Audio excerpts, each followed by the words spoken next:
sistematis dan efektif untuk mengoptimalkan kemampuan kombinatorial thinking siswa dalam pembelajaran matematika.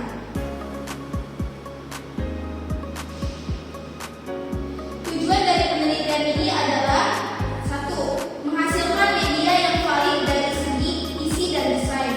Yang kedua, menjamin media tersebut praktis digunakan oleh guru dan siswa. Ketiga, menunjukkan bahwa media tersebut efektif dalam meningkatkan kemampuan kombinatorial thinking siswa. Penelitian ini diharapkan memberikan manfaat sebagai berikut.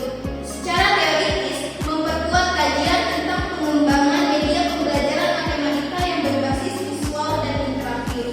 Secara praktis, bagi guru, media ini dapat menjadi alternatif pembelajaran inovatif. Bagi siswa, media ini membantu pembelajaran lebih menarik dan bermakna. Bagi pengembang media, hasil penelitian ini bisa menjadi referensi desain media digital.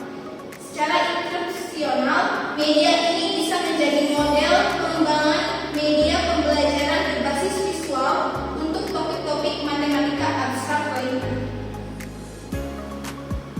Penelitian